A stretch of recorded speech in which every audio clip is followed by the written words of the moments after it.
ne peux pas rester en paix en sachant qu'il y a des milliers de mes compatriotes dans les camps de réfugiés au Nigeria.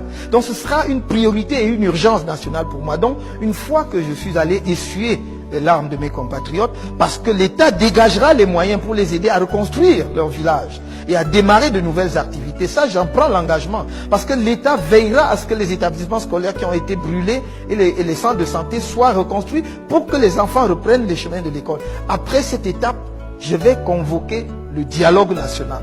Nous connaissons les acteurs légitimes de la partie anglophone qui peuvent et doivent prendre part à ce dialogue national inclusif pour que nous discutions ensemble. Ce sont des patriotes, ce sont des gens qui aiment leur pays. Moi, je suis allé, il n'y a pas plus de 2 ou 3 semaines, à Limbe, à Buea d'abord, puis à Limbe. J'ai rencontré des personnalités là-bas, on en a discuté.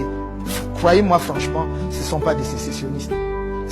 Il y a une marge. D'ailleurs, cette marge sécessionniste, ce groupe marginal sécessionniste, en réalité, ce sont des gens qui, pour la plupart, ont été poussés à l'extrême, faute d'attention à leurs revendications. Donc ce sont des gens que l'on peut ramener autour d'une table de dialogue et je suis sûr que l'on trouvera une solution. Maintenant, qu'est-ce que je prends du fédéralisme? J'ai dit, ma position là-dessus est claire.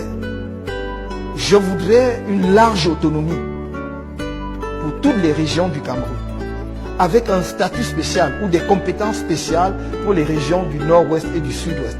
Maintenant, que l'on appelle ça régionalisme ou fédéralisme, ça c'est l'enveloppe. Le débat ou le dialogue que nous allons tenir va nous permettre de choisir le terme le plus approprié. Mais ce que je sais, c'est que nos compatriotes des régions du nord-ouest et du sud-ouest ont besoin d'avoir l'autonomie de gérer leurs affaires, de se développer et surtout de préserver leur héritage culturel.